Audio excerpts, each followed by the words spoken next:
So guys, it's very important to keep a lookout for Alzheimer's and early onset dementia. Have you left the gas on?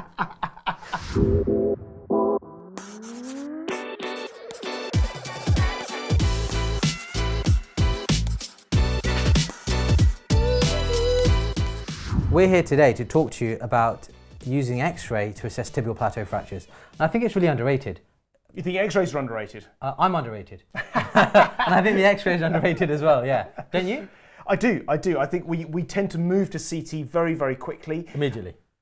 And does that matter? Does it matter that we move to X-ray to CT really quickly? Well, not in the trauma meeting setting. No, people tend to like move on very, very. Oh, shows the CT, shows the CT. I don't really have it any time. But in theatre, in the operating room, there ain't no CT. There ain't no CT. You're on your own. You can go back to the computer and scroll through some slides, but really your working tool is the image intensifier, which is biplanar X-rays. And you're assessing your reduction under direct visualization, but the fact is, X-ray is still phenomenally useful. Image intensifier is your friend, but you've got to understand what it is that you're looking at. Understanding the AP and lateral, that's what we're about today. So we're going to start off. It's important to relate the X-rays to the bony anatomy. You were going to say osteology. Osteology. So we're going to talk about 5 key things here. So one thing I want to talk to you about. Let's start with the medial side. So the medial tibial plateau, you can see there. The medial tibial plateau is lower than the lateral side. It is concave. I remember it because you go into a cave, so it's concave. So what do you call convex?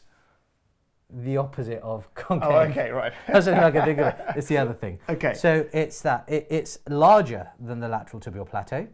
It's circular in shape, and actually, generally, it is just stronger. It is more resistant to fracture. The fact is, you see less medial-sided fractures as a result. You do. And medial-sided fractures tend to be higher energy, they tend to be more comminuted, and they often are associated with other ligamentous injuries, fibular head avulsions, ACL, PCL, Segon fractures, and hip knee dislocations, exactly. So medial fractures tend to be a higher energy category. So we're saying that they are lower, and if you look, and it's concave. So if you look on this lateral view here, you can follow this down there, and if I just take that away, you can see that line there, that it's lower and it's concave. So that's the medial side. Yeah. Go into a cave.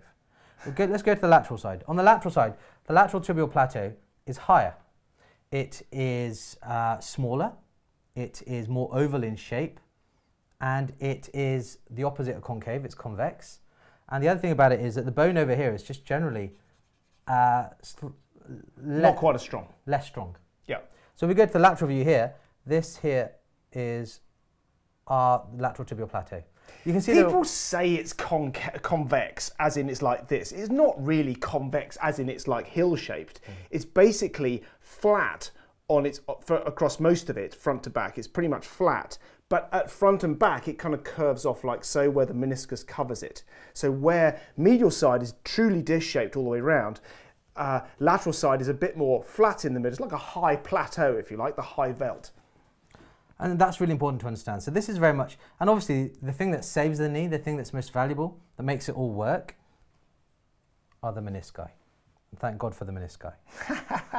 So that's a normal X-ray, and those are the key things we're looking for. And I put this guy in to give a comparison, to give a concept of posterior slope. So the tibia has, just going over this model, has a degree of posterior slope. Some people have virtually no posterior slope. It's like straight up, like not on the lateral, the angle of the tibia is 90 degrees to the shaft, and that's just the way they're built. But most people have what? 7 to 10? Up to 10. 7 to 10 of posterior slope. And I've exaggerated it right there, but the point is that when you're in theatre doing running your image intensifier, the temptation is to run it 90 degrees to the tibia.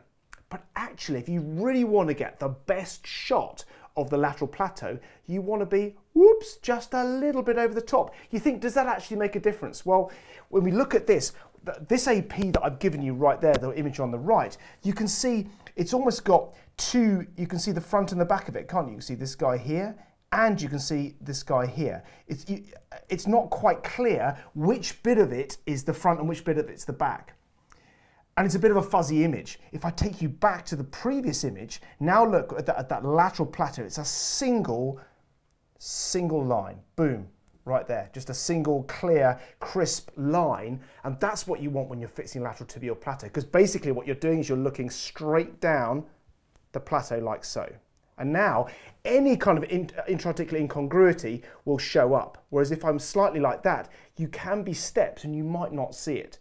As soon as you're orthogonal down it, any discrepancy is clearly seen. And on the medial side there, you can see a little bit of the front and the back. It's almost as you've seen the front here, product placement, a bit of the back and a dip in between. That's right. And the medial side, you're always going to see a bit of front and back because it is a dish. Okay. Tell us about the lateral, Pete. Okay, on the lateral, okay, well, this particular lateral is you can't really differentiate medial from lateral joint lines. You can see coming across here they're pretty much superimposed on one another. So actually, I'm not sure how useful. So at the end of your operation, what you want to have is those two joint lines pretty much perfectly superimposed. Or if you're really good, you've got the lateral one ever so slightly higher than the medial one. That's the anatomic reduction, but that's the view you should be looking for at the end of your tibial plateau fixation. And we'll show you that in a minute. Two other things I want to show you guys just while we're here. The first is it's really important to get a true lateral. True lateral. Oh man, I'm loving a true lateral. I mean, I'm going to take you forwards 2 slides to these 2 images here. So on the left-hand side, right here, you can see a true lateral. How do I know it's a true lateral? Because I've got 2 condyles immaculately overlapped here and here.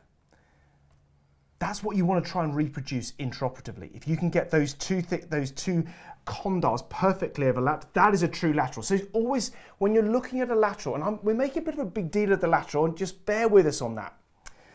When you're looking at a lateral, don't start with the tibia, start with the femur. Always.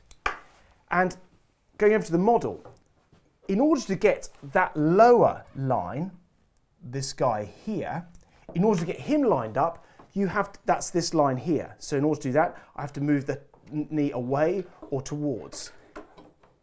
Here is my lateral view here, and I'm moving the knee away or towards. He's a bit wobbly, this knee. It's a multi-lig.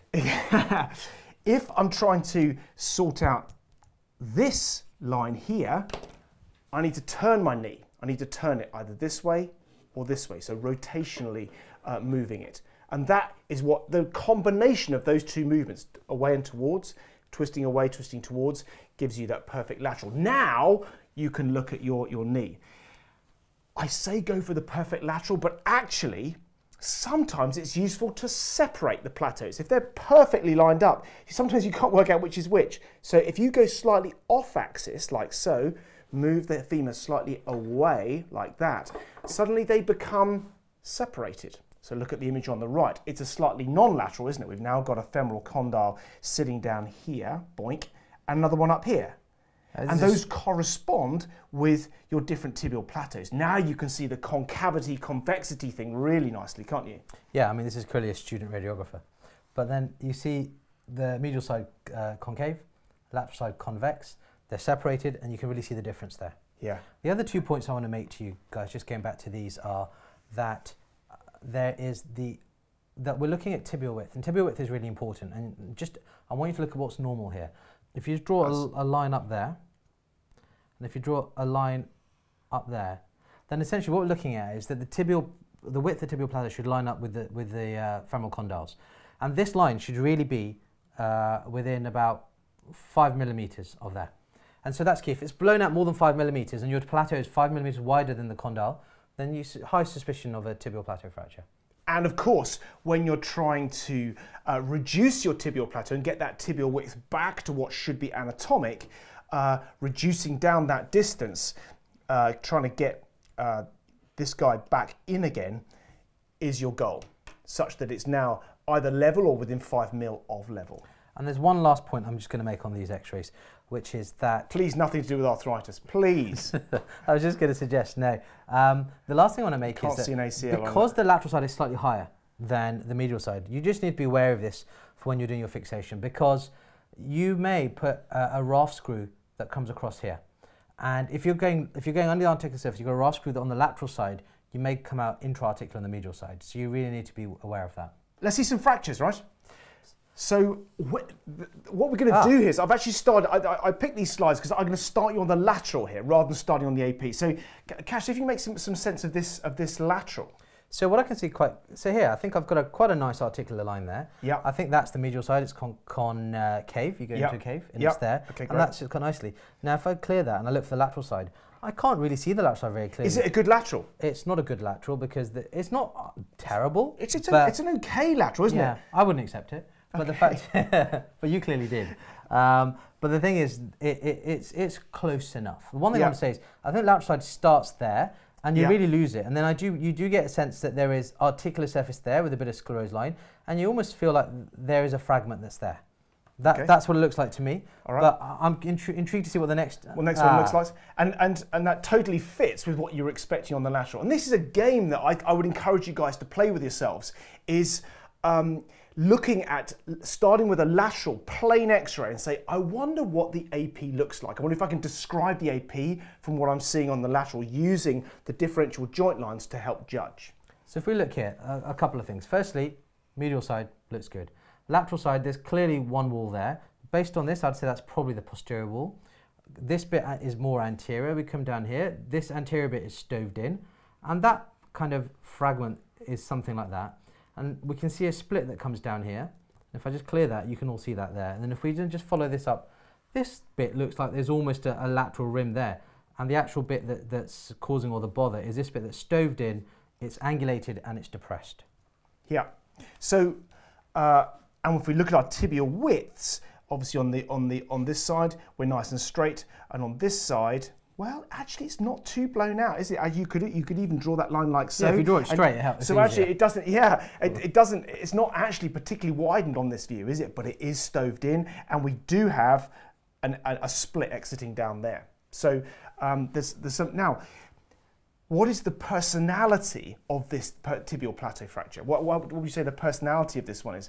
Is this a real minger, or is this quite a nice one to fix? This would be a cracking case to do. So firstly, I feel this whole thing about personality of the fracture, it's a thing that trauma surgeons really bang on about. I can't say I particularly get it. There's a fracture there. This is I think a more straightforward fracture to fix. I guess, but the term personality is how much it's going to fight you. It's so up your like arse. how angry is the fracture with the surgeon trying to treat it? I think it's a nice one to fix because you see the articular surface there and a big chunk of bone there. I'm confident that I can knock that back up there, and then I can get this across and put a squeeze on and get a really nice solid reduction on that. Yeah. So I think this would be a great case to do. I agree. And it's because that whole lateral plateau has failed as one piece of bone, and it's got a little sort of iceberg, if you like, of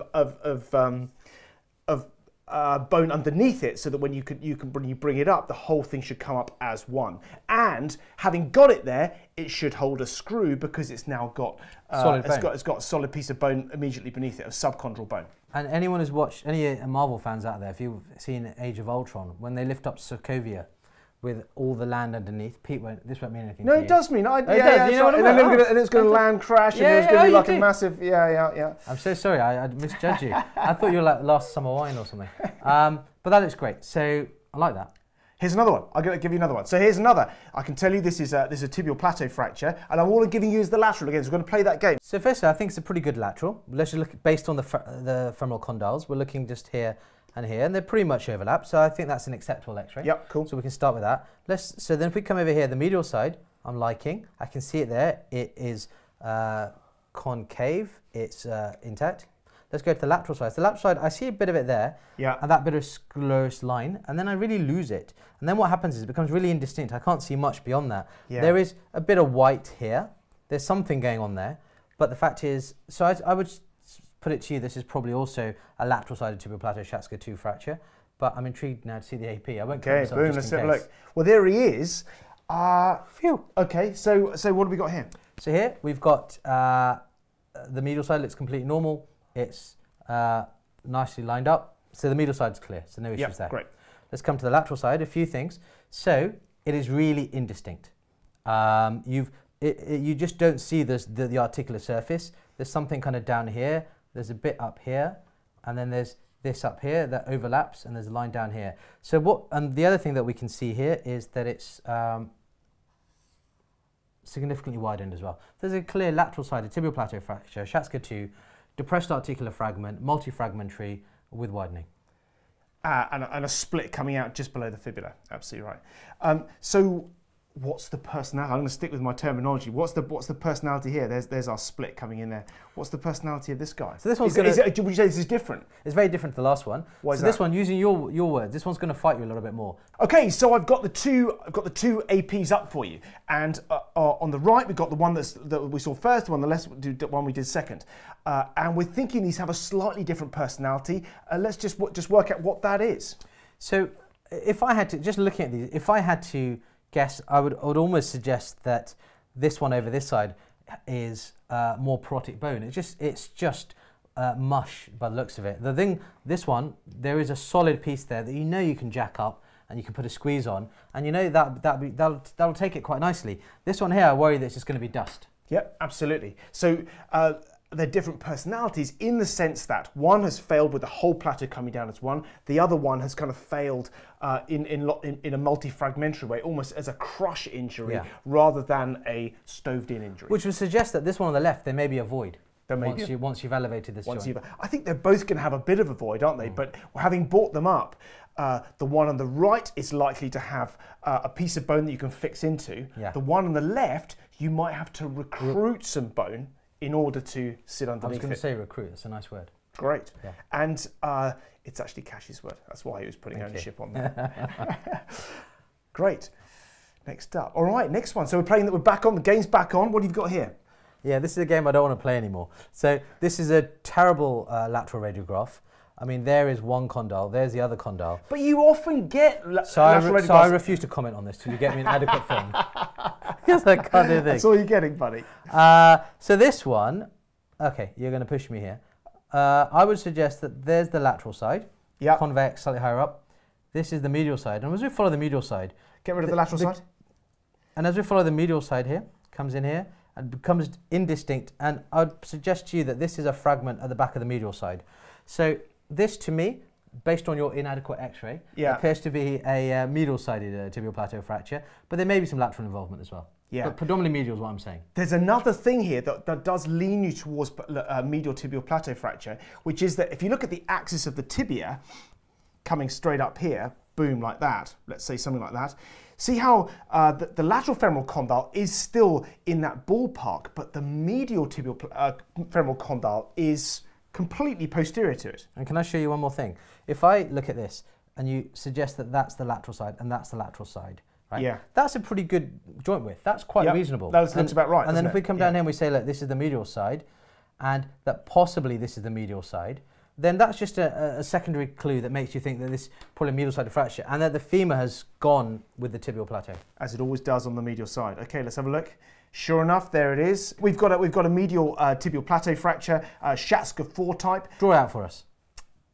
Boom, here he is. There's our plateau, and it obviously comes through. There's a bit of comminution in the shaft, and it's exiting up just into the intercondylar notch. Sometimes Schatzker 4s come up into this. They come up into the lateral plateau, and you sometimes get separate fragments coming in there. Of comminution, of bits that you need to reduce. It's almost like it's a Schatzker 4 and a bit rather than just a 4. The thing that's interesting with this one is there's no significant tibial widening.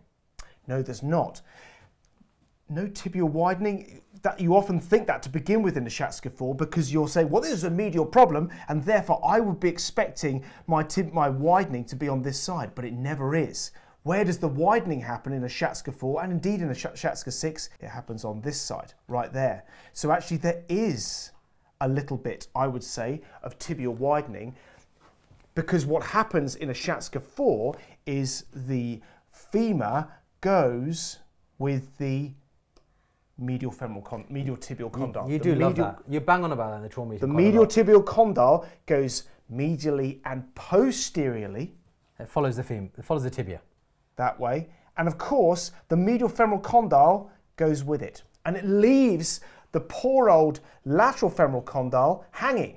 So in a Schatzker 4, Schatzker 6 scenario, the thing to look for is actually a discrepancy on the lateral side. There's no lateral injury as far as fracture is concerned, but that's where the step happens. And this is a high energy injury that may often be associated with ligament or vascular injury. That's right. So a medial tibial plateau, you're looking for ACL, PCL, you're looking for fibular head avulsions, and when you're fixing them, having fixed them, you want to do a good EUA afterwards to see if you have a multi-lig.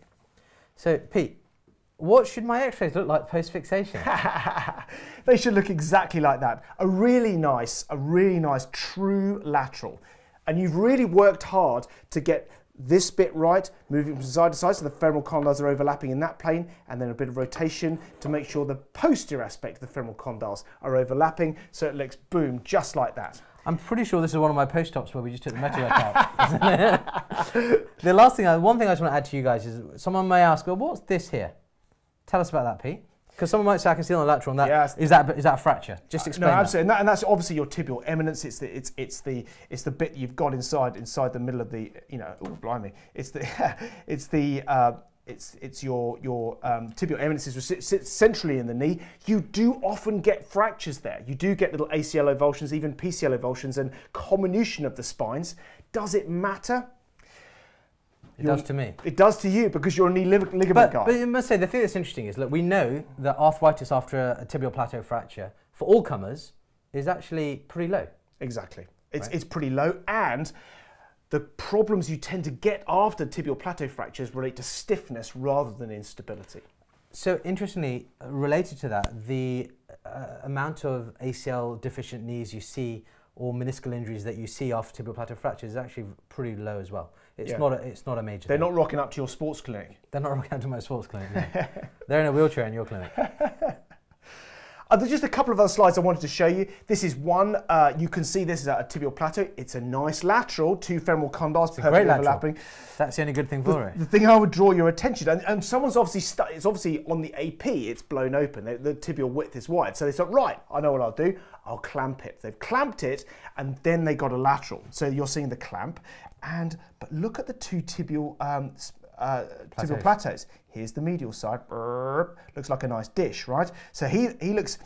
We've kind of lost our posterior slope a bit, haven't we? So it makes me think that perhaps this is down at the front of the joint. Anyways, like slightly down anteriorly. And I would put it to you as well that there's a little bit of abnormality and possible tilting just there. If you can draw it for us. Yeah, just coming around here. So this kind of comes, I'll redraw that. It kind of comes round like so, and then it sort of comes around, so you've got like almost a twin radius there, haven't you? And it's kind of hinged there, isn't it? So that's almost kind of like tilted towards. Yeah. So the medial side looks down anteriorly, apex posteriorly, you might say. To be.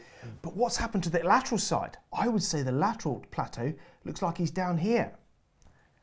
So you've got your two plateaus. They should be like this, but actually they're like this. Actually look like this and like this. And that needs addressing. You can't fix someone with the two plateaus, 30 degrees opposed to each other. So that needs sorting. I put this up just as a, what should a tibial plateau look like at the end of your operation? Right, is this one of yours? Let me guess. Is this one of yours? It's one I pulled off the computer. Let's just say that. You can be as critical as you like, man. Be as critical as you like. So okay. So the things I would like to see at the end on the AP view, when you fixed your fracture, and I'm in the post-op meeting in the review meeting in the morning, what do I want to see? I want to see the tibial width absolutely spot on. I want to see the lateral plateau height at least as high as the medial side, ideally a little bit higher. Love it. I don't want to see any prominent medial metalwork. There's a little MCL tickler just there. Yeah. And we'll take that. And it's all right. We'll take that screw out. And I'd like to see congruency where that split was. Where that split was on the lateral side, I'd like to see that, you can barely see where the split was. And that's certainly the case here. I don't think this bone was ever fractured. Someone just came in, injected cement, put a plate on and left it. That happens. Right. No, that's great. That's a really good AP. And then on the lateral, I want to see, before you start with the tibia, start with the femur. Whenever you're thinking, I'm going to get a lateral view now, don't think tibia, think femur. I'm going to line up those condyles so they're perfectly matching each other, both this way and also this way. Perfectly is a strong word, but that's pretty good. Okay. Posterior slope. I want the posterior slope of both sides to match each other. So if one is like so and the other is like so, you have not won. You need to stop and restart. And the condyles need to be central. In other words, What do I mean by condyle central? I think you mean that you want it to be the femur to be placed, the tibia below the femur. I think that's what you meant. Yeah, I think that's what I meant. Yeah. You wrote it. It looks great. So condyle central. You'll never forget that. So that is how we assess plain radiographs for tibial plateau fractures. Brilliant. On to the next one.